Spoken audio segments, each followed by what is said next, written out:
Last year, I was just 20 years old and working the night shift at a gas station. My name is John, and for that reason, I gave up. I'm still afraid of the words on that note. It was just another Sunday night. Nothing unusual about it. It was almost midnight, and the haze outside gave the whole scene an unsettling appearance. There weren't many customers at the gas station back then, and it was typically as silent as a library. In an attempt to stay awake, I kept myself busy by browsing through TikTok on my phone. The door creaks open then, as if from nowhere. This guy steps in. Although he appeared normal, there was something about his gaze that made me shiver. He looked at some chips and walked about the store, but he made no purchases. Things start to feel strange when he saunters up to the counter. He requests to use the restroom. That wouldn't ordinarily be a big deal, but there's just something not quite right about him. He turns to face the left when I tell him that's where it is.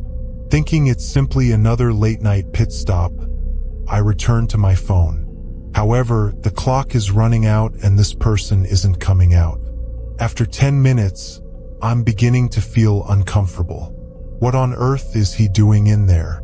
I ask, "Is everything all right?" Not a response. With my heart pounding, I go to the restroom to see how he's doing. Outside, the wind is roaring, and all I can think is, something's changing this evening. I yelled out once more, but nobody answered. I'm at a loss for what to do back at the counter. Then there's this sound, a thud, coming from outside, and footsteps immediately afterwards. I'm terrified now. However, I convince myself that it's only an animal or the wind. This guy is still in the restroom as the minutes tick by. I'm caught between fearing for my safety and worried about his. When I turn to look for the key, I'm almost ready to grab it and open the door. There, in the small window, is his face. When I scream, he just stands there, beaming his terrible smile. Those unsettling eyes were on me. I slide down behind the counter and press the door lock button. My heart is racing so quickly that breathing is difficult. My voice faltering, I contact 911 and tell them what's going on. Subsequently, I perceive the sound of the restroom door opening and grumbling. My entire body feels icy, and I crouch, terrified beyond comprehension. I'm trying my hardest not to cry as I hear footsteps approaching. However, the man appears to be standing close to the counter because his footsteps halt and there's a knock on the door. I'm in shock at my luck, unknowingly frightening away whatever nightmare was pursuing me. A different client saved the day for me. After approximately 5 minutes, the dispatcher informs me the police are here and that I could unlock the doors, but I'm too scared to move. I complete it as quickly as I can, feeling a wave of relief flood over me.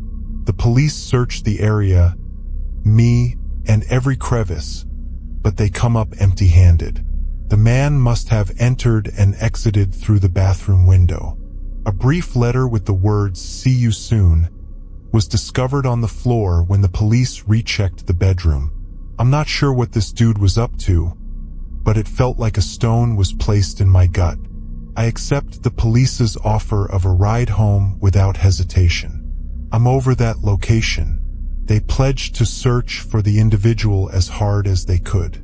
I know in my heart, though, that there is only so much they can do. I left that job the next day.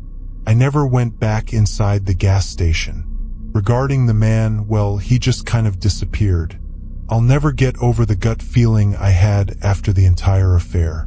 A persistent reminder that, sometimes, the real world can be even scary than ghost stories.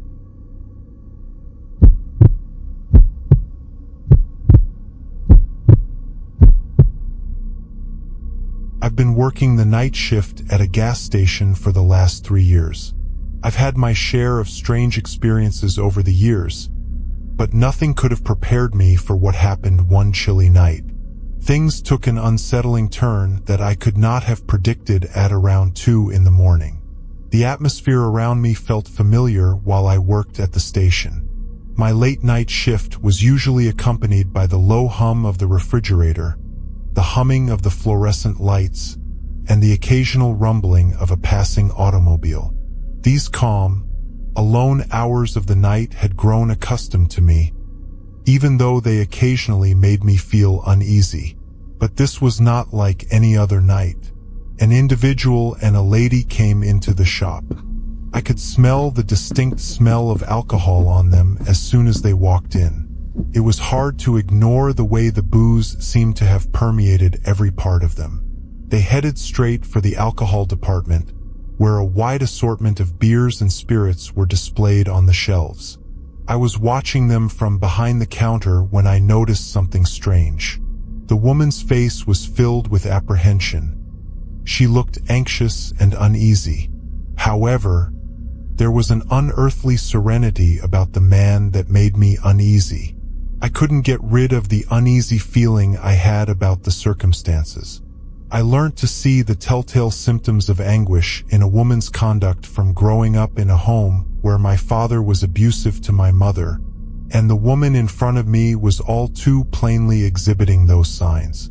She avoided making eye contact at all costs as her eyes raced throughout the store. She appeared to be stuck and in a desperate attempt to escape something or someone. I kept watching them, my worry growing as they perused the racks. I heard the woman's voice suddenly, telling me she had to go to the restroom. Though it was a straightforward request, what transpired next gave me the chills. The man had a complete change of attitude. He went from his unsettling tranquility to becoming agitated. His voice became louder, almost panicky, as he angrily turned down her plea. There was an unavoidable air of urgency in his statements. I felt conflicted. There was a part of me that wanted to step in, help the distraught woman. However, a part of me refrained, fearing that things might worsen and put her in much greater danger. The man regained his control as they got closer to the counter and requested a pack of cigarettes. I tried my best to hide my worry and treated him like any other client. Even though I realized there was a serious problem when they eventually left the store, I felt a great sense of relief. My gut told me that since this was not a typical occurrence, I needed to take action. I grabbed the phone to call the cops. As I described the two people and their direction of travel, my voice remained steady. After around 15 minutes, a policeman showed up at the petrol station. He paid close attention as I related the events of the evening, including the couple's entry, their peculiar actions, and the growing tension. He gave me the reassurance that they were following the man's automobile and that they were treating the case seriously. Even while the uneasiness persisted, his presence provided comfort. The officer departed after our chat, and I carried on working the remainder of my shift. I was relieved yet tired at the same time as the sun started to rise. I couldn't wait to get home and finally get some sleep. I flipped on the TV the next day, expecting for some sort of resolution to the disturbing events of the night before. I was stopped in my tracks by what I witnessed.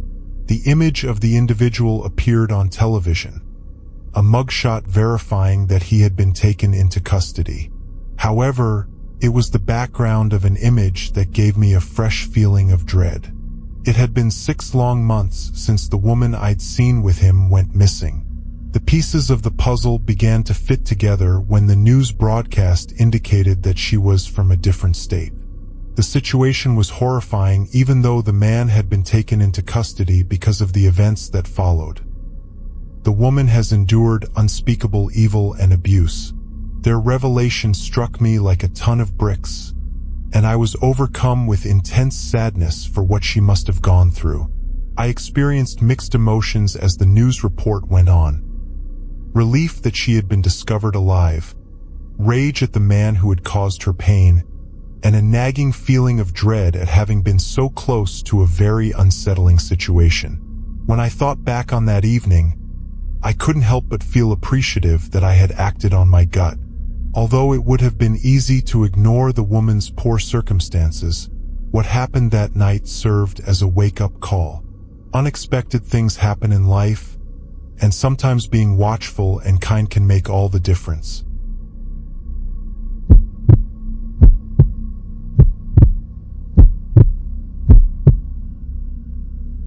It's possible to feel rather alone and nervous when working the night shift at a gas station. Allow me to tell you about a night that I can still clearly recall. The moon appeared to be hiding due to the extreme darkness outside. I felt alone in the world because of how silent the light was.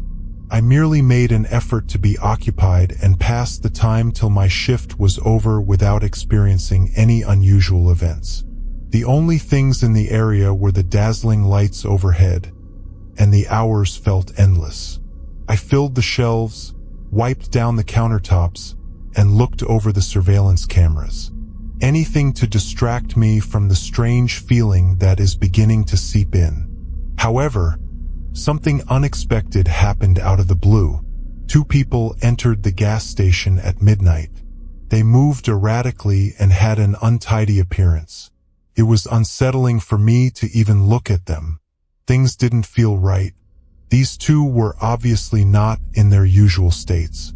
They appeared as though they had overindulged in booze or taken something potent. Their speech was difficult to comprehend and they walked unevenly. My heart began to accelerate as soon as they entered the soda section. The tension seemed to be increasing as their shouts grew louder and louder. Silently, I listened to their conversation. They sounded as though they were having a disagreement. Things were obviously getting out of control, which is why I began to feel nervous. They gave off the impression that they might act erratically at any moment. Though I knew I needed to exercise caution, I couldn't get rid of the uneasy sense that something negative was about to occur. The air was getting heavier and heavier, like there was going to be a storm. I had the impression that nothing could stop the horrible thing from happening, and I was just waiting for it to happen. Suddenly, one of the guys got up and approached the counter where I was standing, ending their argument. The closer he got, the faster my heart raced. His eyes were a deep scarlet as he gazed at me. He requested for cigarettes, and I did my best to remain cool, even though I was afraid inside. After the other guy vanished, the room became silent. The entire place seemed to be holding its breath. The other guys started to run toward us as I was ready to give the guy the cigarettes. It was as though every bit of tension in the air burst at once. Things became so chaotic that time seemed to slow down. There were booming sounds, yelling, and objects falling to the floor. As time passed, it became more difficult to interpret the events. The store reverberated with loud bangs that sounded like something hitting hard. I felt as though they were beating me in the chest when I heard 5 or 6 bangs. The sound was frightful and it made me feel so little. I was waking up in an ambulance the next moment. I was terribly puzzled and my head felt so bad. I could hear people and the lights were brilliant, but it took me some time to figure out what was going on. I gradually began to comprehend what had transpired. I had been shot once in the chest and had gone unconscious. The cigarette vendor had suffered severe injuries. He was hit by bullets and did not survive. It was difficult to accept that such a thing could occur so quickly. I'll never forget that evening. I think about that memory a lot since it's one that has stuck with me. It serves as a reminder that danger can strike at any time and alter everything. Although I wish I could have stopped it, what happened cannot be undone. Looking back, I wish my experience could teach others anything. I hope they take caution in their own lives and stay out of harm's way. Because life is fleeting, we must make wise decisions to keep ourselves safe.